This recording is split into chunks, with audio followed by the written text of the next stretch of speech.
Hello,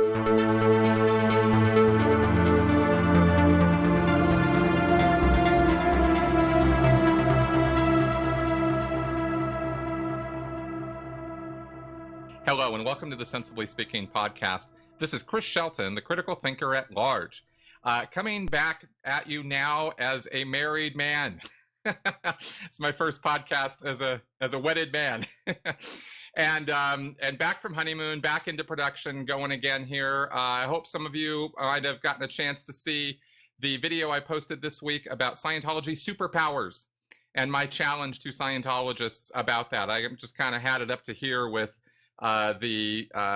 people telling me that people keep telling me that I'm saying things I'm not saying, and then ridicule me or criticize me for positions I haven't taken, and then ignore what I do actually say.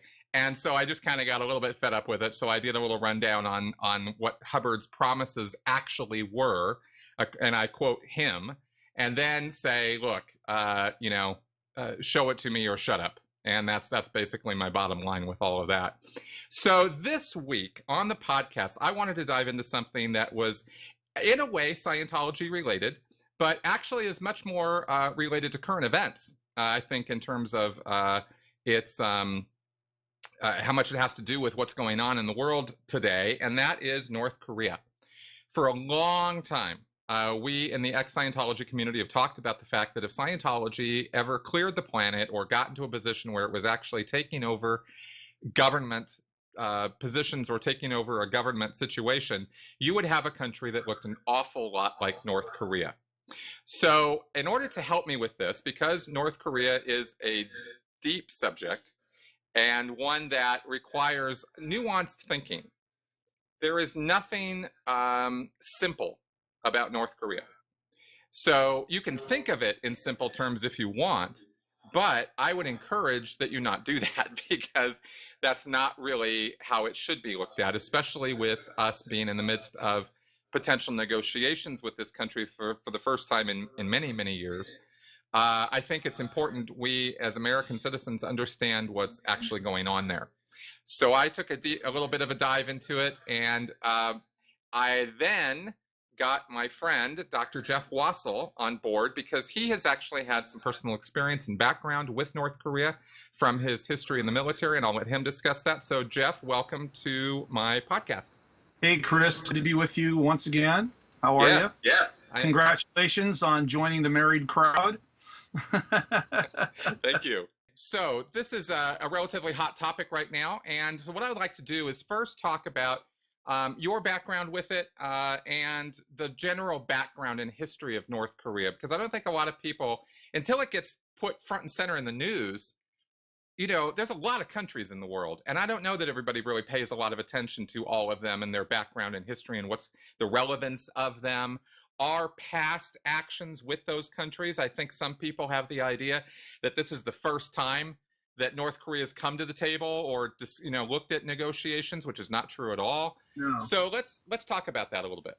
So I think the thing if we look at it in context, is if you consider maybe the Berlin airlift in 1948, the first real conflict between East and West after World War II. There was a school of thought that there was going to be a nuclear confrontation over, what they call the Berlin crisis. But where the Cold War got hot first was in Korea. The North Koreans came across the border in 1950, made fairly good progress, beat back the relatively, we're talking about troops that were probably second and third tier that had been on liberty in Japan, and the South Korean army wasn't anything. So the American force, it was a recipe for disaster. And the North Koreans were going to at what was called the Pusan perimeter. Fast forward, the Chinese intervene, the UN armies fight them back to a stalemate on the Korean-Chinese border. We get the current status quo, which is a armistice, not a formal cessation of hostilities. So what I was reading is that there has been no peace agreement between North and South Korea all the way to now. Yeah, so part of the narrative that we're living with today is because there's been, a state of really belligerence between East and West on the Korean Peninsula ever since. And Korea occupies a very unique strategic place in Asia as far as being a dagger, if you will, pointed at Japan. It allows whoever owns Korea has control over the Sea of Japan, the Sea of Okhotsk. You've got Russia, China. I mean, it's one of these real strategic parts of the world. So, Okay.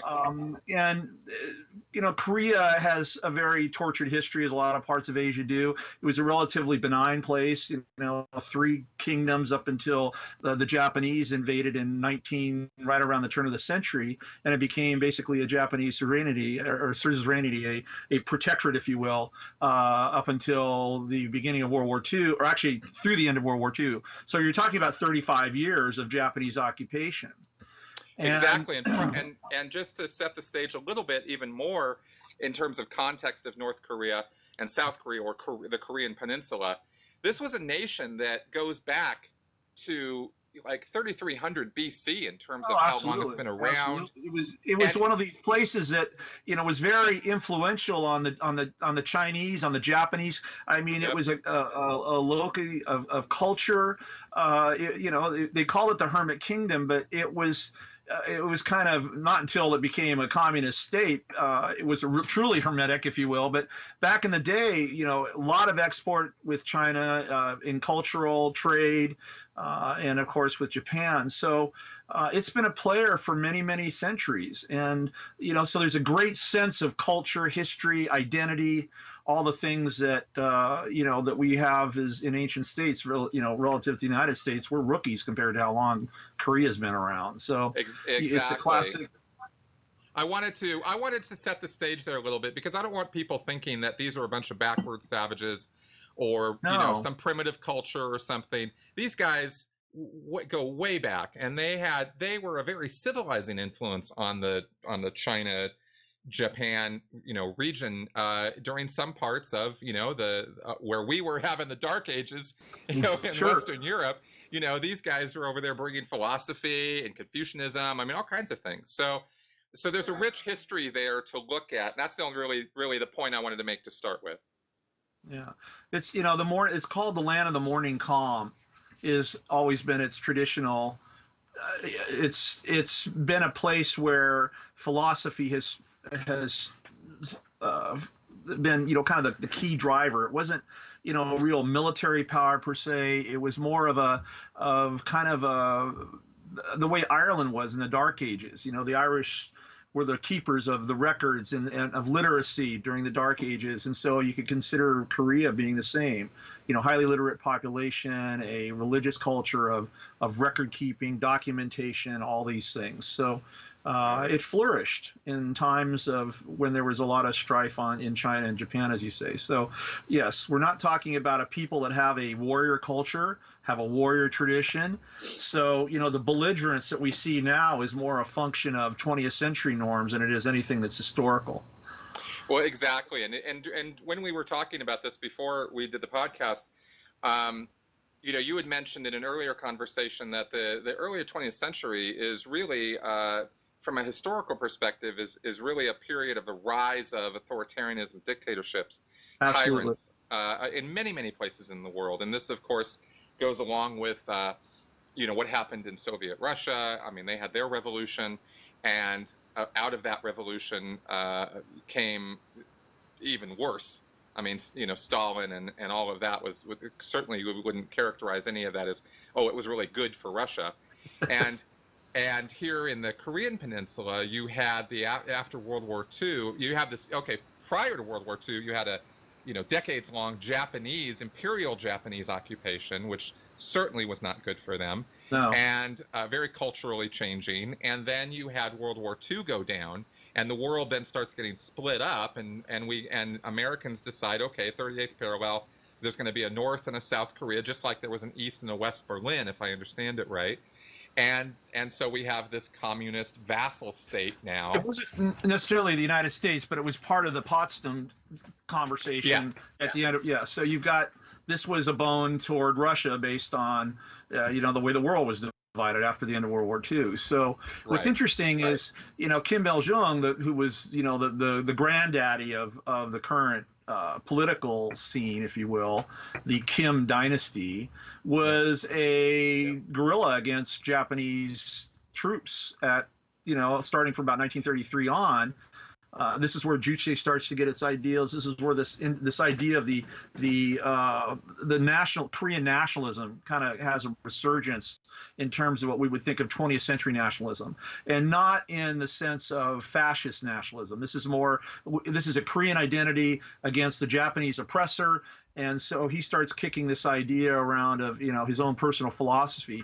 You fast forward to the Soviet occupation, he becomes their go-to guy. He becomes the premier, the Stalinist reincarnation of communism in North Korea.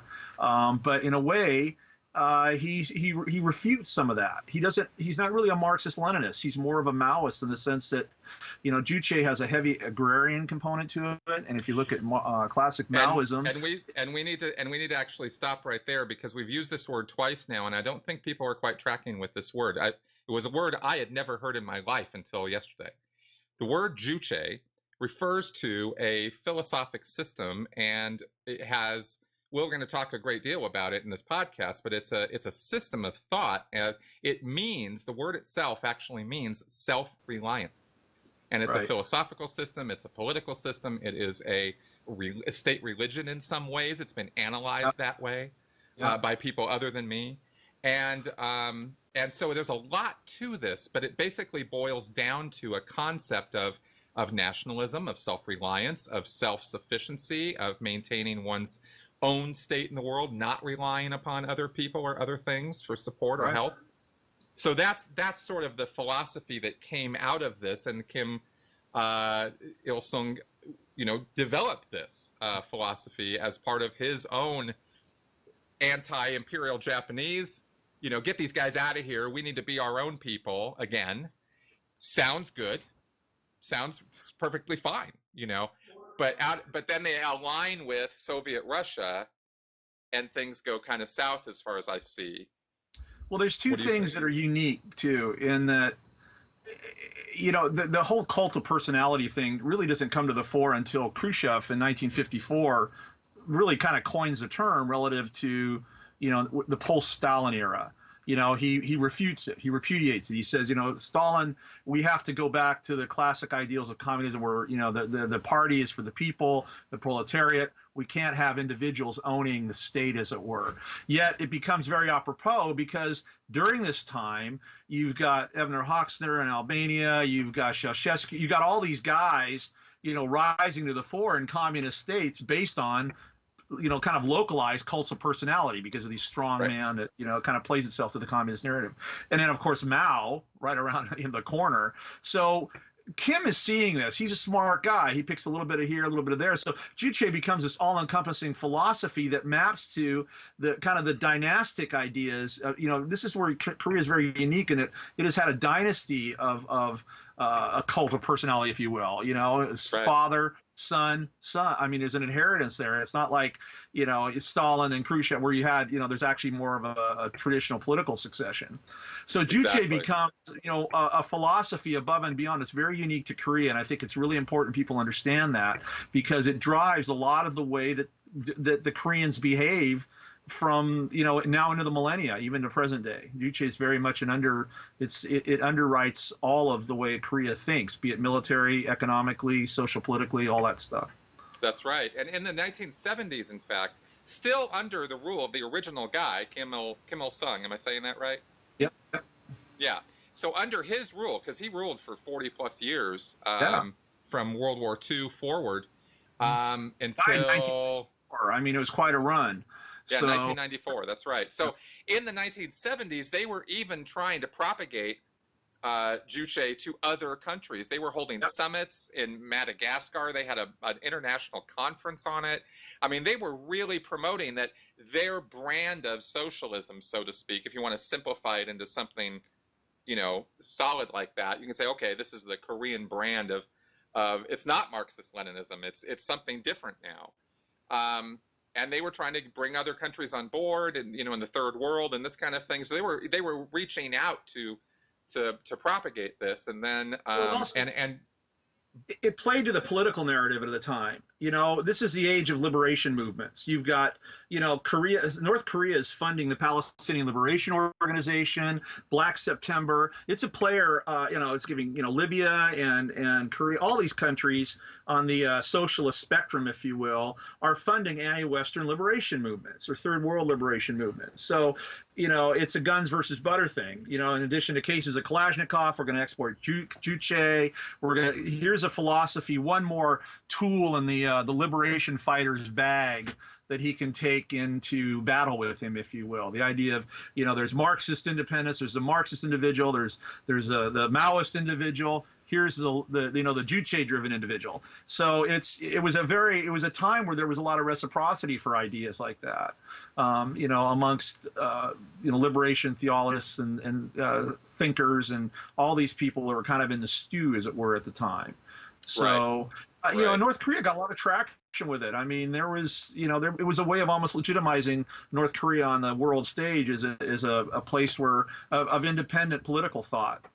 Exactly. But then something happened in the 1980s that kind of cut them off at the knees, and that was that while they had a philosophy of self-reliance and great, really emphasized their independence, that was what they were constantly preaching on the world stage, Russia was still giving them a lot of supplies and aid. I think they had formed alliances with China by this point. And so they were receiving aid that they needed. Yeah, I mean, the whole Eastern Bloc, if you will, was trading with them.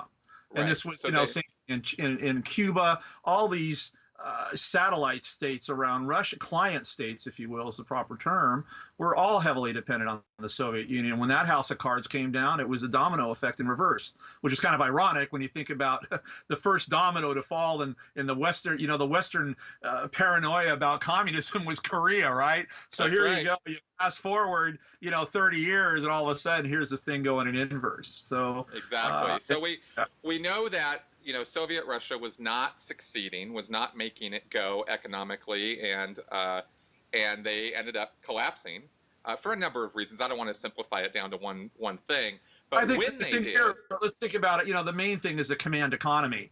Without getting into Star Wars and all this other stuff and rising defense budgets. At the end of the day, if you can't feed yourself, what's left? If you can't build a decent refrigerator, if you can't build a decent car, all these things that are what makes market economy. And it's not necessarily capitalism per se, but it's the fact you have effective supply and demand. There's an economy there that's based on proper market economics rather than a centralized model.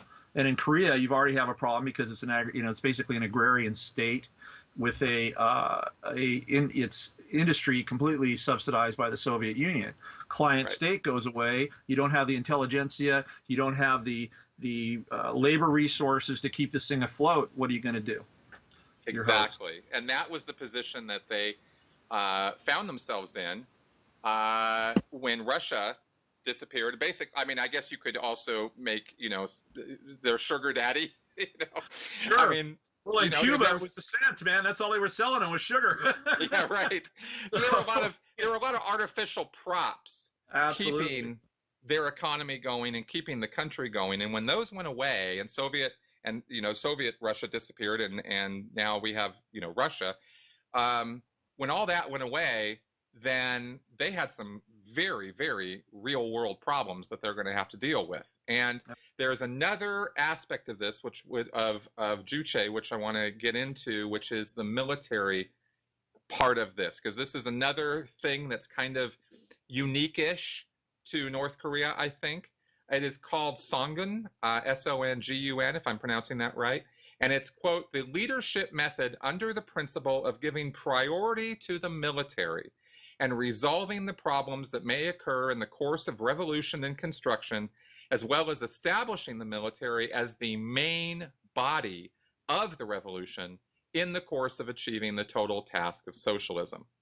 And this went in, it says September 1998, the North Korean Constitution was revised, and it made the National Defense Commission, the highest military body, became the supreme body of the state. I mean, this was a big deal in North Korea, that the military is not just a branch or arm of the government. It practically is the government in many ways.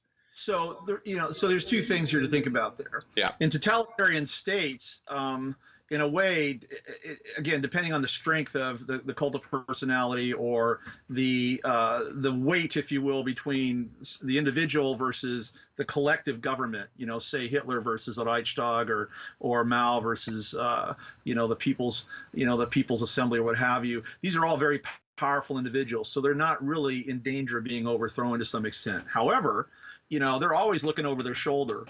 So, the army in Korea is also its workforce. It's its agrarian arm. It's out there helping the peasants harvest the fields.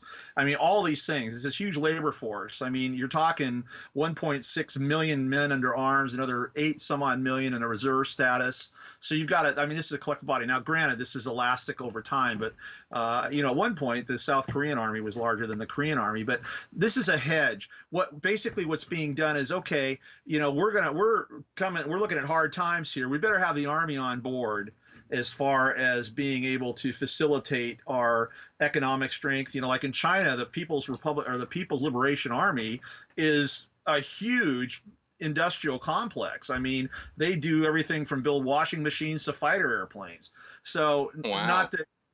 So the military in totalitarian states, and this was the same thing in Nazi Germany. The SS ran concentration camps, used slave labor to build, IG Farben's petrochemical plants outside of Auschwitz. I mean, there's always been a social economic component to the military in totalitarian states. So Korea's not really that different, except here, because it's a smaller state, it's very, very isolated in the way it is. The army is the de facto infrastructure. It's a social means of control in addition to the probative means of control, if you will, as far as the security state and things like this. So to incorporate them into the Constitution was it was probably almost necessary.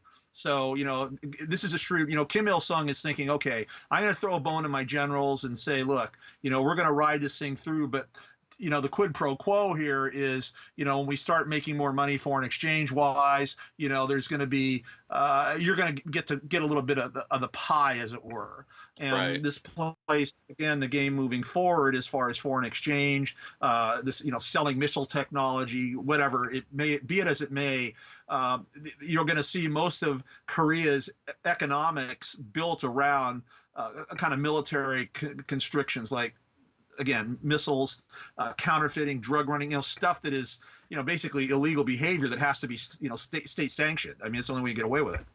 Exactly. And this now, when in this timeline that we're sort of laying out here, right? We've gotten up through the 1990s now, so we're coming up pretty close to present. Bill Clinton comes into office in the early 2000s, and we see an attempt. Actually, before then, he was. We're talking about 95. Oh yeah, so, back. Sorry, that's right. Yeah. Back before that, there's an attempt made at a dialogue, at a hey, let's United States, North Korea, let's talk, let's figure some things out. Well, actually, even before then, so in 94, you have a huge famine. The bottom falls out of the ag economy in Korea, and I mean, millions of people die from famine. So the United Nations steps in, creates a program, and this took a lot of soul searching within Korea to accept external aid. Because one, it runs completely counter to Juche. Right. It runs completely counter to the idea of letting Western influence come in. And so the Clinton administration comes along and piggybacks on that with some carrot and stick about their behavior. Because, we're getting rumblings now about a nuclear program. Right. Of course, there's already been, a lot of cross-border conflict with the South Koreans. The North Koreans have tried to assassinate the president of South Korea probably 12, 13 times over the course of, these guys have been at war, So right. this is no small potatoes. South Korea has some skin in this game.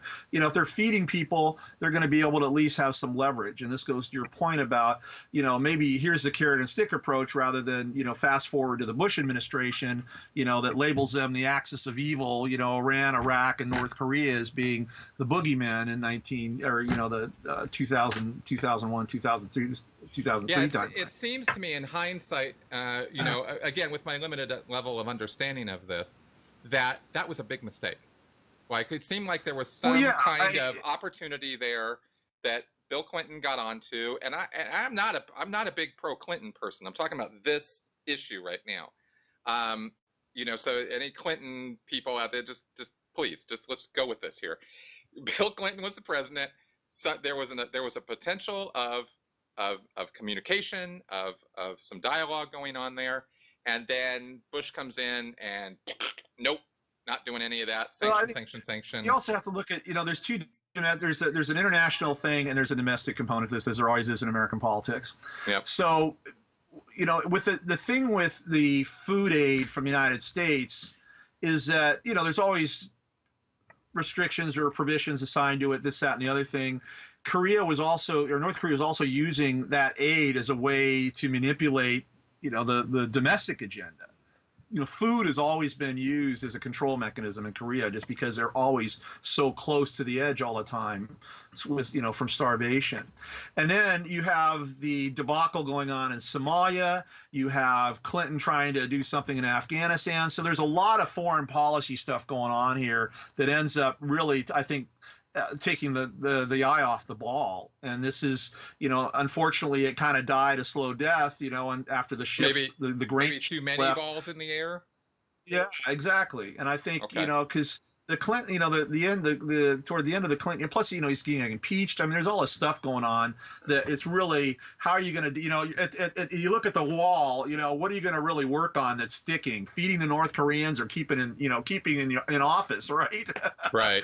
Well, that was Clinton. So you're saying, so the pullback started during that administration then? I would say not so much a pullback. I would just say that it kind of, fell by the by. I think that, okay. We had made arrangements, we shipped them grain, the UN shipped, under the auspices of the UN. But at the end of the day, they're only going to do so much with what they had at the time. And I think we fed them enough, or the international community fed North Korea enough to the point where they were able to kind of regroup for a bit, because they start, misbehaving again. They start getting on the international stage. They become a proliferator. They're starting to sell missile technology to the Iraqis, to anybody. So they're looking for foreign exchange, and with that foreign exchange, they can buy, they can find other sources outside of the UN for grain, even though they're under certain types of sanctions, this, that, and the other thing. There's ways around this stuff, is you'll find out. I get it.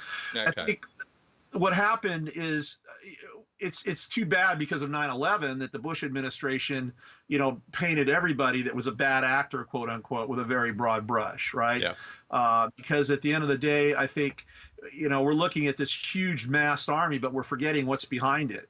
And as we've talked earlier, the carrot and stick probably would have been a better way to have moderated Korea's behavior. I tend to think so. And I think we were a bit clumsy, and I think we ourselves, the United States, pulled in our flippers, got very paranoid, got a little weirded out for a number of years following 9/11. Now, I was in the Sea Organization at that time. I had a very, sort of standoffish understanding of what was going on foreign policy-wise. I was a little involved with other things.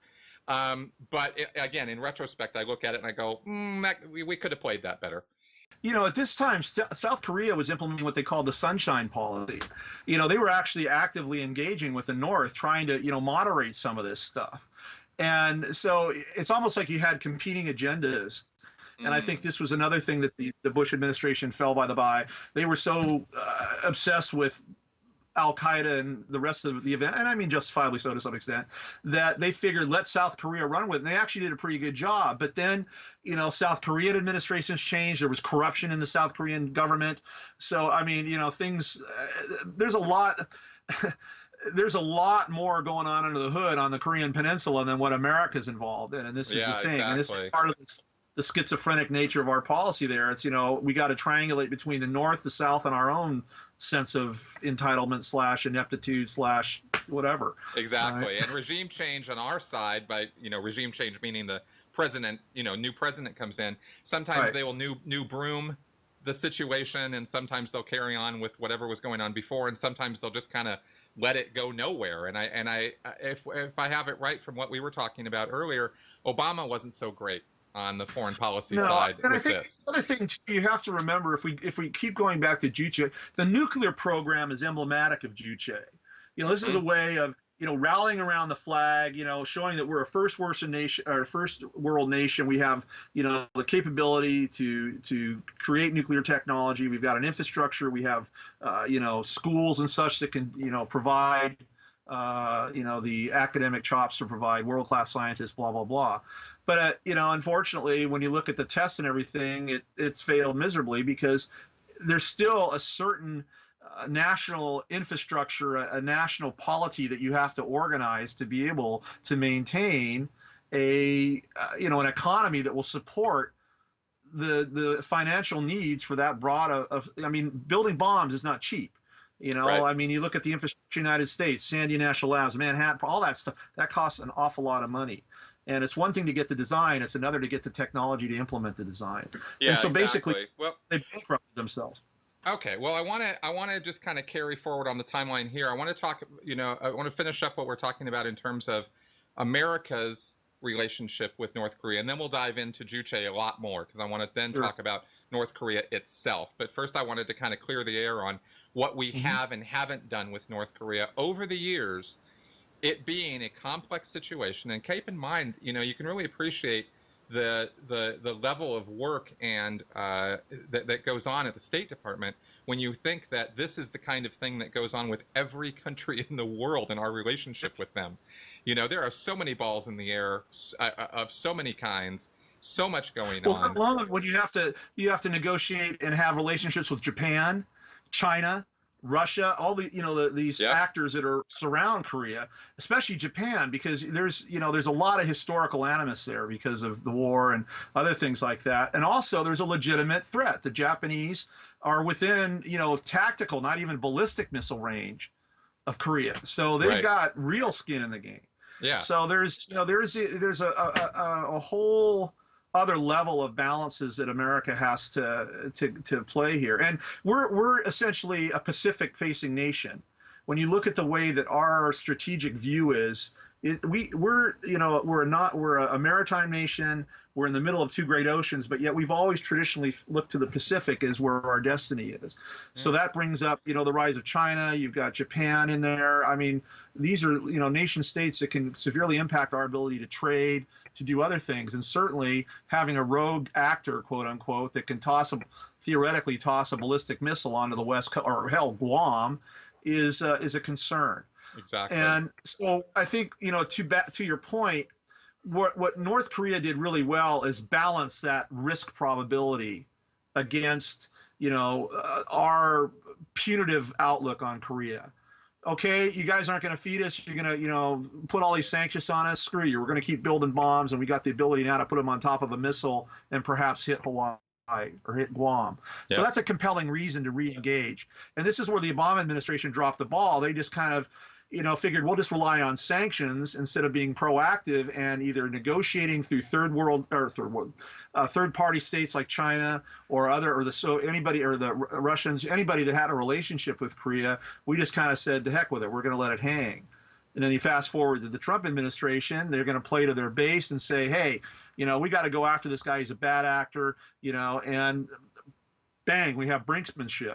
Now, exactly, because it's a bit of a pendulum swing what's going on right now, and neither end, as far as I'm concerned, is the sensible one. I think something in the middle tends to have a bit more appeal. But we go from nothing or kick the ball down the road, and somebody else will take care of it. We'll just kind of keep the sanctions going with the Obama administration to, oh, well, I'm going to show this guy who's boss. I'm head of the United States, and I've got a nuclear arsenal, and screw this little guy, this rocket man. I'll show him. Well, it's almost to me, that sounds just as nuts, It's funny because you almost look at it as being a fluke that, there was a serendipitous arrival of the Koreans realizing that this is a non-starter. This is bankrupting us. Two, technically, we don't have the chops to make it work. And meanwhile, over here, Trump comes along and starts rattling his saber, and it's all like it came together in a way that was, in a way, I don't even think it was planned. I mean, to me, it's almost, Trump won the lottery when this all happened, as far as having this, kind of a tailor-made crisis with a out, laid out to him, Right. and said, hey, you have a way here that you might be able to negate North Korea's ability to maintain a nuclear arsenal. And here we are. And I actually, I just want to say up front, sorry to cut you off there, but I just want to say, I hope they succeed at that. I want the United States government to successfully negotiate a positive outcome with North Korea on this whole issue. I want to see, and North Korea needs us to do that, because, and we're going to go into why in just a minute. North Korea is in a really, really bad place, and their leadership has been very Scientology-esque over the years, much worse actually, but it's an easy word to use to relate to a lot of my viewers. As to how bad it's been there. It's been bad, really bad. So it's not like there, this history lesson is really just to kind of contextualize what's going on right now, not to paint these guys as put values on this of, oh, they're good or they're, this or that. That's not, but it doesn't hurt anybody to get more information about this stuff and get more context to what's going on. It certainly has helped me understand. I think there's this term in international relations called rapprochement, which is the idea where nation states bring together, they put all their cards on the table and work out their differences and at least create some type of, bilateral relationship. And I think that the time is right now. One, I mean, it's an expensive proposition. We maintain a lot of troops over there. We have for a long time. The South Koreans, I'm sure, would love to not have to be always exercising and maintain a large portion of their GDP on making sure the North Koreans aren't coming across the border. And I'm sure that if you look at the gross disproportionate amount of money that North Korea spends on weaponry and feeding that army, I mean, my Lord, the things that it could do with that money. I mean, we all know that just from basic supply and demand when it comes to military expenditure. So, I mean, it's a win-win all the way around. And, having been in the military myself, having been there and seeing, that place is just, it can go in a heartbeat. I don't think people understand the closeness by which we operate, where just an air of very simplistic proportions can tee off something at the demilitarized zone. I mean, it's a scary place. You're looking at, it's heavily mined. I mean, at any given point in time, Seoul's only 38 miles south of the DMZ. The North Koreans could level it in a heartbeat if they really decided they wanted to do something. Now, mind you, the response would be catastrophic. But this is why it's it's one of the world's truly dangerous places. Right. And if we could, if we can put that one to bed, you wonder what can happen in Gaza. You wonder what could happen in the relationship with Iran. I mean, there's a domino, I think a very positive domino effect based on just, the level of contentiousness by which America, not even America itself, but the West views a lot of these second and third world trouble spots. Exactly. Exactly. And that's why my effort with my podcast, my voice, what I can do to contribute to this is to try to push out, sense of understanding, some education on this and some sensible talk about it, so that we're not all hawkish and, in this weird John Bolton camp of, oh yeah, we just need to nuke them. Just nuke them. Just nuke them. And I don't know that John Bolton's actually saying that, but that's how the media is portraying what his position is. Well, John Bolton's no idiot. He's been around a long time, and I think depending on where what side of the political spectrum, at the end of the day, you're still looking at there's a lot more than one guy sitting at the table at the UN saying nuke them. I mean, there's a whole command structure. I mean, the last people who want to go to war are the troopers in the 2nd Infantry Division sitting over there on the DMZ, right? Yeah, exactly. And so this is the thing I think the media never gets, and it harkens back to the day of yellow journalism and Hearst and what happened around the USS Maine at the beginning of the Spanish-American War. Right. This is not new, right? We create boogeymen. We go out and, we need somebody that we need to triangulate on when things aren't going well at home. Or even if they are going well at home, hey, let's up the ante and go, see what we can do abroad. And as I said earlier, You know, we're really good at wrecking things, breaking things as American. We got this marvelous military, but yet at the end of the day, we still got, if we're going to do it right, we got to go fix it, as we saw was the problem post, in Iraq. you know, That's the right. I would Iraq like to not break it in the first place. I would like it to. well, absolutely. I think it's already broken beyond repair in some ways. North Korea. Yeah. And let's go ahead and get into that now. You know, this Juche thing is a national philosophy or political view. There's a lot to it. We don't have to get into all the specifics of it and stuff, but like I said, basically it means self-reliance. It's a very self-centric, isolationist, nationalistic philosophy. How would you describe it? So when I was on active duty and looking at working in the intelligence field, one of the places I did order battle analysis was North Korea. I was tasked with that because I was attached to Marine units that were operating in the North Pacific. So at the time, we're talking, you know, late 70s, early 80s, the North Korean military is incredibly formidable. And it was formidable because of this idea of Juche. There was a lot of, you know, even though they had bought weapons from the Chinese, from the Russians and such, they had really worked on tactics, what they call TTPs, tactics, techniques, and procedures that were very specific, very germane to the way that they would operate on the peninsula in combat against the United States and South Korea. They have incredible understanding of terrain, how to use the limitations of what they have. So, but at that time they were well fed, well armed. You know, they had the whole structure, if you will, of the North Korean army was very, very formidable. It was certainly a formidable adversary. So, and Juche had a big part of that because it's a political thing. It's also, you know, with the military thing, it's all about independence and down to the individual soldier. Now, mind you, there's not a lot of initiative in totalitarian armies, certainly in the Korean army, even in the Soviet army. This is one thing that was always the hedge against Warsaw Pact or Eastern European actors as an American soldier or Marine, what have you, was the freedom of independence that you had at the tactical level, right? So, you know, if you're not free thinking, it doesn't make you that successful. Overwhelming might is only one component of warfare, right? But even at the end of the day, the North Koreans at that point in time were something to be considered. Plus, they had the economy because the Soviet Union was still investing in it. Up. Yeah, absolutely. So you fast forward to now. Juche is what's kind of keeping the whole thing together, but it's, you know, you're looking at a hollow force to some extent. It's not the same military I looked at. So what they're doing is they're using Juche as a way to create asymmetrical warfare, or a way to face off the West asymmetrically through hacking, through the use of special forces troops, mini-sub. I mean, they're countering the economic might of the West through independent means. They're going back and trying to predestine their own abilities in warfare and the economy by looking to themselves. Again, this organics, this idea of organic growth, of organic, of just self-reliance. Again, that's what it means. So, right. But you know, without foreign exchange, there's only so much self-reliance you can do, and this is why I say that their army's hollow. There was an incident. I want to say a couple months back, where a North Korean trooper defected and was shot in the shoulder actually was shot 6 times by his fellow troopers when he was defecting. And when they medevaced him out to a hospital right across the DMZ, the doctor that operated on was appalled. The guy was riddled with tapeworms.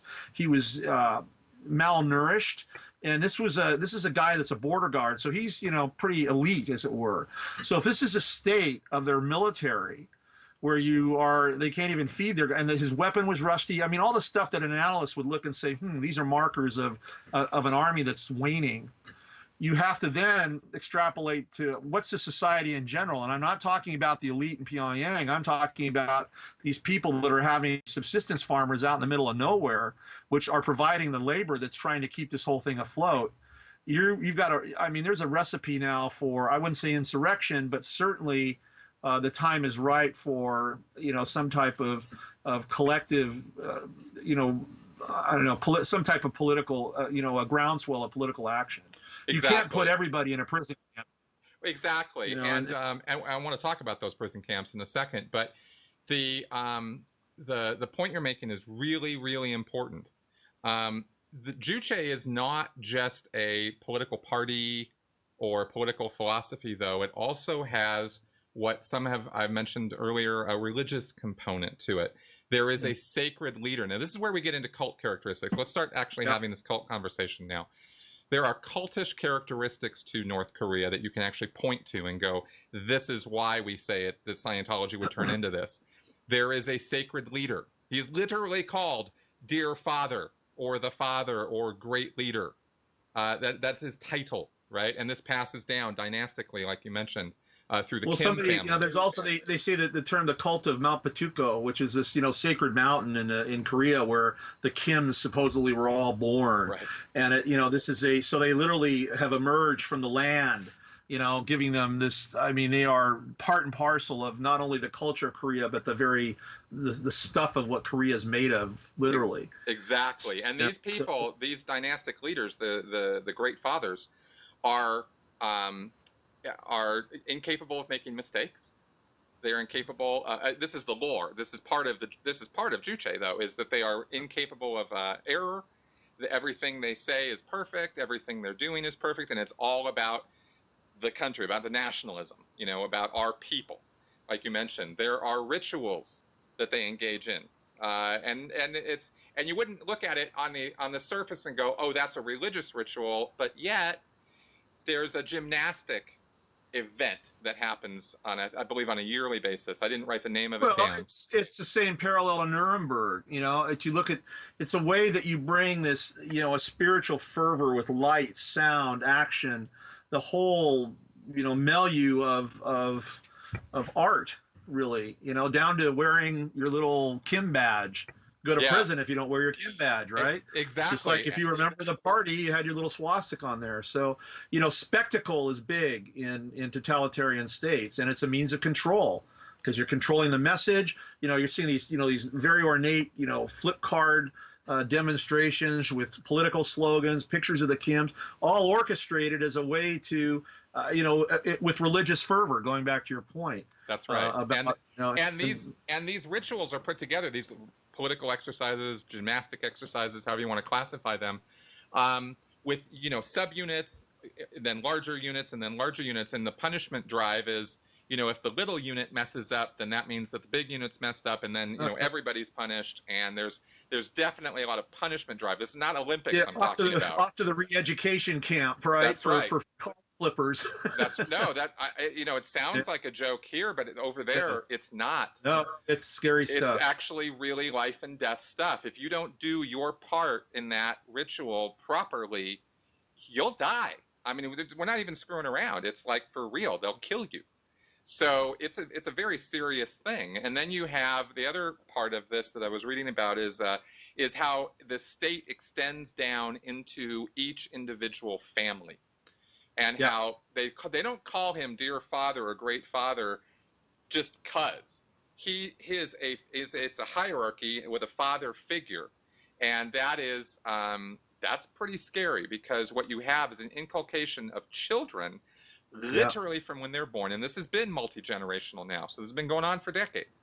So you have people raised from birth in this situation where they have no other reality than that this great leader is the guy to be listened to and followed, like for real. Like this is and you'll see this God, too, so to speak. and if at any time the Kims, going back to Kim Il Sung, when he would go on walkabout, you would have people just weeping, trying to touch him. It's almost, like touching the robe of Christ, the hem of Christ's robe or something, looking for literally spiritual enrichment or a miracle or something. Just just overwhelmed with emotion because of who this person was. He's the savior of the nation.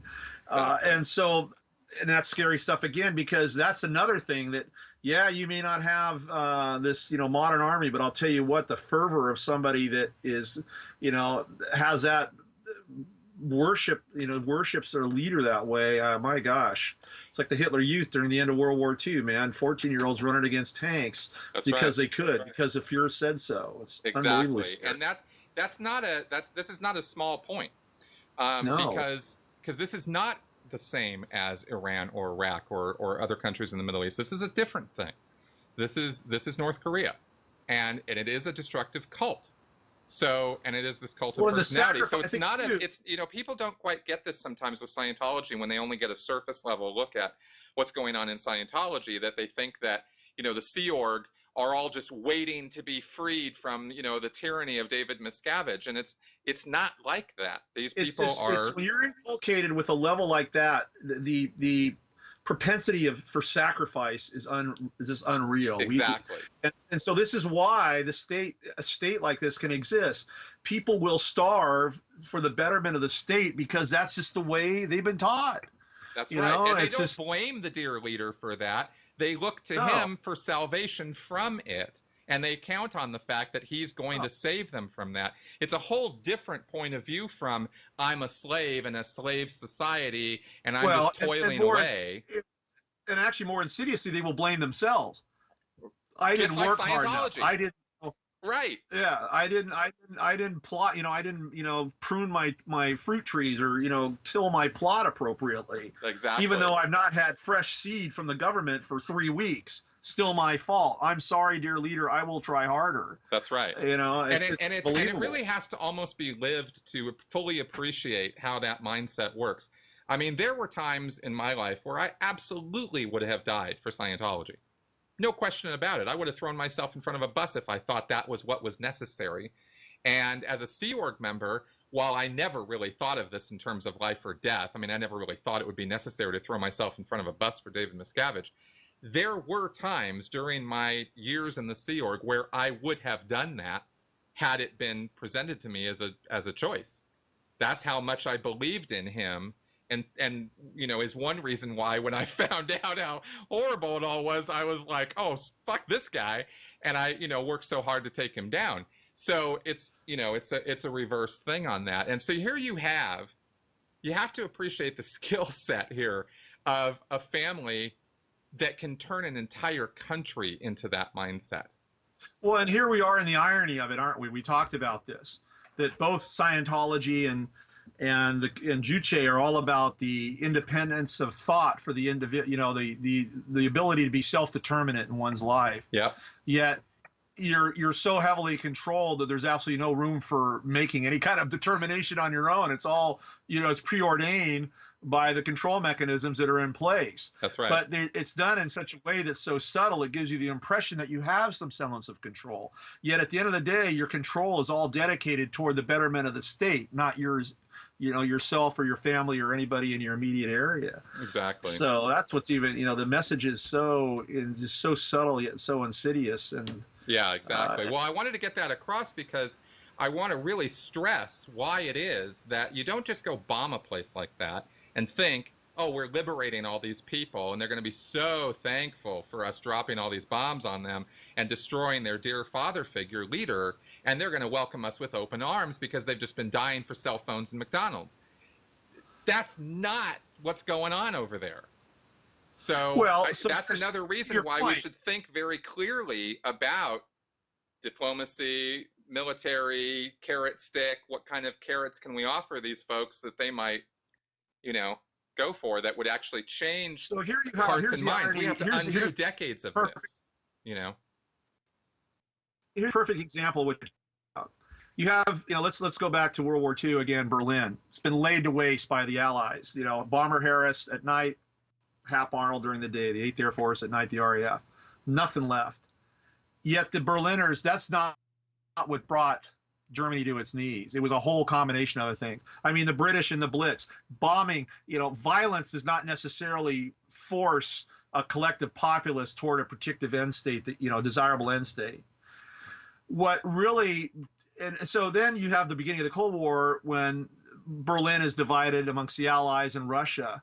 When Russia creates the Berlin blockade, it wasn't bombs, it wasn't military force that broke that. It was the airlift. It was bringing in coal. It was pilots dropping Hershey bars out the window with little parachutes to the West German kids. It was one of these great humanitarian efforts that broke the hold of Soviet, the Soviet hold on Berlin. It wasn't, fighter jets. It wasn't, the tanks. It wasn't arrayed, forces. It was goodwill. and this, I think, and this is what is going to win, I think, the stalemate on the Korean Peninsula. If, as you say, it's not like we need to send B-2s over there dropping cell phones and wrap, hamburgers. I think but it is. It's opening up to the world of ideas, and Yes. and maybe, and also we can't do the same thing. It's like when people went in with all kinds of food to Belsen or Auschwitz to these concentration camp victims. All of a sudden, they're eating all this rich food and killing themselves because their digestion can't handle it. Right. Same thing would apply in Korea. We can't go in there and just overwhelm them with all this, Western largesse. We have to sit there and say, what's a reasoned way to turn around the mindset here? And that's going to be not propaganda. It's not going to be, religion. It's not going to be, it's just going to be, a little bit of humanitarian common sense. Now, what that is, I will leave that to better minds, but I'm thinking, certainly it's going to be food. It's going to be, infrastructure. I mean, there's so many. I would encourage viewers, you want to understand where Korea is, go out and look at a map light on the web of Korea. Look at the south versus the north and see how dark North Korea is at night. That's right. They have no infrastructure. Exactly. I mean, no power, no grid. I mean, it's all around Pyongyang, and it's all around military installations and concentration camps. That gives you an idea what the priorities are over there. Yeah, exactly. You want to break the hold of the ills, you want to break the ills of the Kim Jong-Uns and the Kim Ils and the Kim Il-sungs.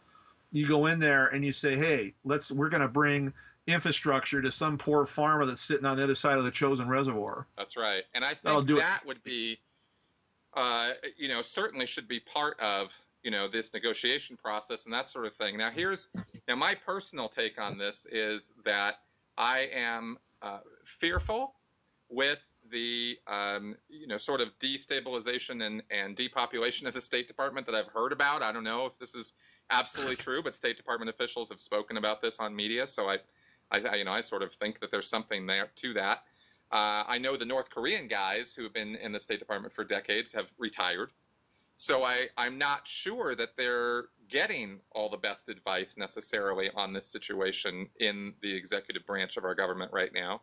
And I don't have a lot of faith in our current president as an individual to understand everything we've talked about in this podcast. That's not to say that the briefing is not available to him.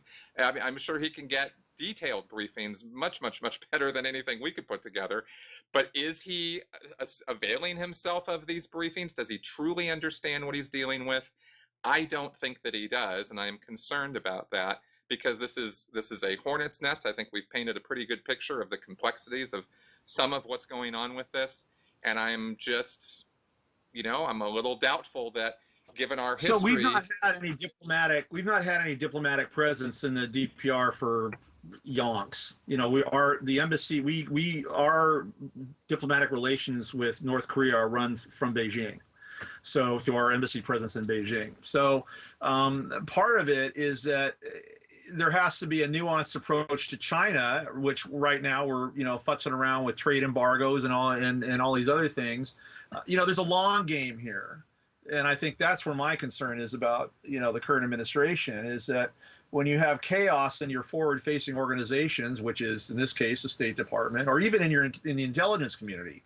I mean, he's had a contentious relationship with the intelligence community. Right. Not that they're always right. Somebody's got to feed him the National Estimate of the Day, which is a book about that thick that he, should be reading every day, which is kind of a synopsis from all the 12 intelligence gathering organizations in the United States, which is quite formidable. We have a lot of ways to know what's going on over there. So what is the conclusions being drawn from that?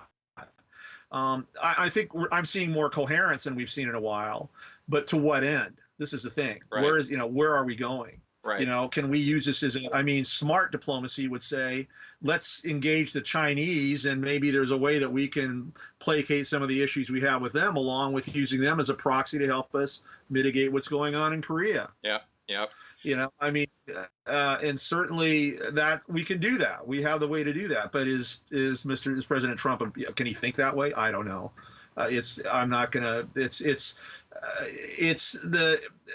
Statecraft is something that goes, you can't have the attention span of a 2-year-old to be an effective statesman. And This is where, this is what we need. And I mean, this here's is an a guy example. who We live talk tweets about Fox and Friends in the morning. I mean, I have a hard time putting my faith in this man. It's not even a matter well, of let's left-wing go even policies beyond and that. right-wing policies. It's the guy, you know? Well, let's take let's take Trump off the table. It's a general problem with American statecraft. I mean, our problems with Iran go back to 1956 when we overthrew the Shah. So the same thing is what's going on in Korea. It goes back to the Korean War, even beyond. I mean, so these are things that have been percolating for a long time, and the fix is not going to be a tweet. It's not going to be firing Rex Tillerson and putting Michael Pompeo in there. It's not. It's going to be a very nuanced, multi-tiered approach. And this is where I share your concerns. And certainly, having been in the military, we're the last bunch of people who want to go over there and get into a shooting match with the Koreans over something that is completely nonsensical. There's nothing we need in Korea outside of geopolitical stability, right? And that doesn't necessarily have to be through force of arms. And I think this is where we have to back off with the rhetoric. Again, I feel like we're in this, deja vu. It's a yellow journalistic period. I'm reliving what happened in the Spanish-American War because we've got somebody a little bit on the ropes. Hey, let's hammer them. Rather than have them on the ropes, let's throw them a bucket of water, maybe resuscitate them and get them back to the table. Let's talk, right? Yeah, exactly. As Winston Churchill said, Jaw is way, way better than war, right? I mean, this is, at the end of the day, this is what politicians should be doing. The military is not there as a means of enforcing one's individual will. It's more about enforcing the will of a nation state. And right now, Korea is no longer the threat it once was, in my view. So it's not justify the level of rhetoric. Well, I was hoping we could get, and I think we have, a good survey of this with a much more three-dimensional understanding of what's going on. And I always appreciate learning about this stuff because my viewpoint changes, my ideas about these things change, and it really highlights for me the gross disservice that the media on all channels are doing for us in not giving us this full briefing and packet of information about what it is that we're dealing with. Instead, it's all about tweets and personalities and Kim Jong-Un versus President Trump as individuals, when we're dealing with a much bigger picture than that, when we're dealing with foreign relations and country versus and country. Again, memories are long. This is the thing. Memories are long in that part of the world. And you just don't come out and make policy in 140 words. Right. I mean, this is characters, if you will. Thank you. And also, there's so many different conduits that we've lost the ability to think. And this is a problem that has befuddled the best thinkers for a long time, at least at the geopolitical level. Here we have an opportunity. We've almost stumbled into it, if you will, to fix this. And I think in a way that would be mutually acceptable to both the North Koreans and the United States. And I'm hoping that, clearer minds will prevail and that we can do something about this. Exactly. So, Me too. All right, Jeff. Reason thought. Exactly. Food for thought. Okay, folks. Well, listen, anybody out there, I would really love to hear your feedback on everything we've been talking about here.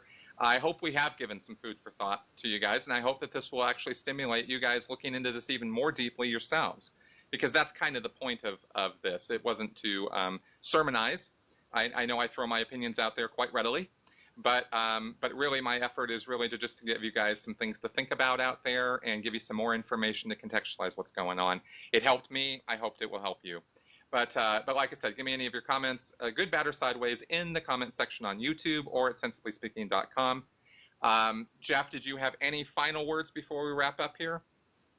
No, I just think that, I always want to encourage folks to go beyond the soundbite medium.